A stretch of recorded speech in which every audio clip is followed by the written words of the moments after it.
21 साल की बहन और 16 साल के भाई की दिल छू लेने वाली कहानी।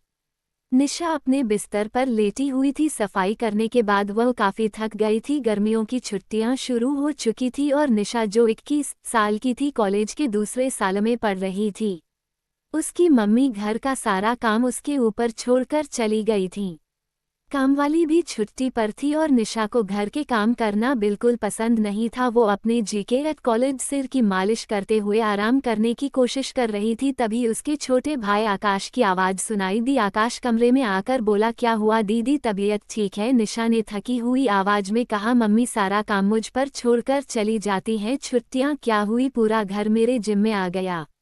आकाश मुस्कुराते हुए बोला, कोई बात नहीं दीदी, मैं तुम्हारे लिए अभी दूध लेकर आता हूँ, पीने से ग्लोट आराम मिलेगा। निशा हल्के से मुस्कुराई और बोली, ठीक है, लेकिन साथ में कुछ खाने के लिए भी ले आना। कुछ देर बाद आकाश तेल लेकर वापस आ गया और बोला, दीदी आप अपने बालों की मसाज करवा लो, मैं कर देता हूँ। निशा को उसकी बात कुछ अजीब लगी। उसने कहा, ये तुम्हारा काम नहीं है, तुम अपने दोस्तों के साथ बाहर जाओ, मुझे मसाज की जरूरत नहीं है। लेकिन आकाश ने उसकी बात अनसुनी कॉलेज कर दी और खुद ही उसके बालों से क्लिप निकालते हुए बोला, आप इतना नखरे क्यों करती हो?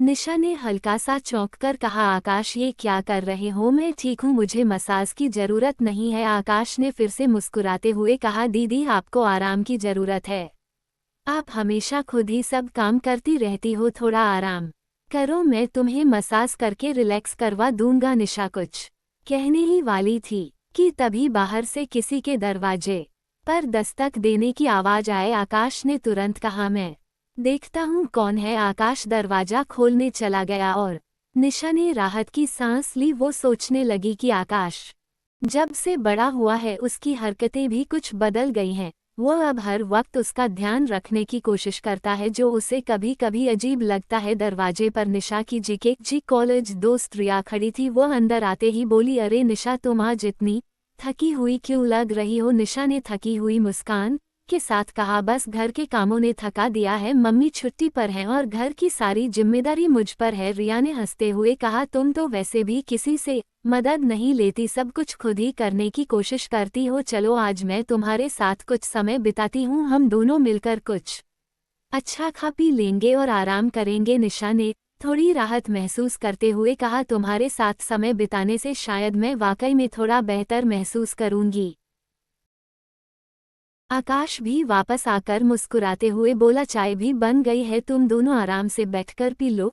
निशा और रिया हंसते हुए बैठ गए और वे बातें करने लगी जैसे पुरानी यादों को फिर से ताज़ा कर रही हों। रिया और निशा ने चाय की चुस्कियों के साथ बातचीत शुरू की। पुराने कॉलेज के दिनों, छुट्टियों की यादों और दोस्तों के किस्सों को याद करते हुए दोनों काफ़ी हंसी मजाक करने लगी। इस बीच आकाश भी उनके पास बैठकर उनकी बातें सुन रहा था, बीच बीच में हंस रहा था, लेकिन ज्यादातर चुप ही था। रिया ने अचानक कहा, अरे निशा, तुमने कभी सोचा है कि हम सब इतने बड़े हो गए हैं, जिम्मेदारियां, काम, ये सब कितना बदल गया है? पहले सब कितना आसान लगता था। निशा ने सिर हिलाते हुए कहा, सच में रिया, पहले सब कितना मजेदार और आसान था, लेकिन अब घर की जिम्मेदारियां और पढ़ाई दोनों एक साथ संभालनी पड़ती हैं। कभी कभी लगता है कि बस भाग जाऊं कहीं दूर। आकाश ने अचानक बीच में बोलते हुए कहा, दीदी अगर तुम चाहो तो मैं मम्मी से बात कर सकता हूँ, तुम कुछ दिनों के लिए रिया के साथ बाहर घूमने चली जाओ, तुम दोनों को अच्छा लगेगा और मैं घर का काम संभाल लूंगा। निशा ने उसकी बात पर थोड़ा हंसते हुए कहा, तू क्या संभालेगा आकाश? घर संभालना इतना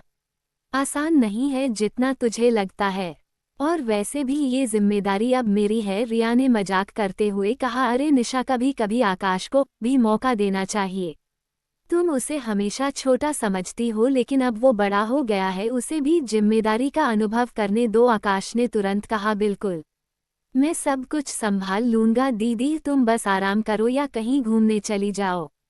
वीडियो अच्छा लगा तो एक लाइक जरूर करें और चैनल पर नया है तो चैनल को भी सब्सक्राइब कर लीजिए ताकि इसी तरह वीडियो आप देखने को डेली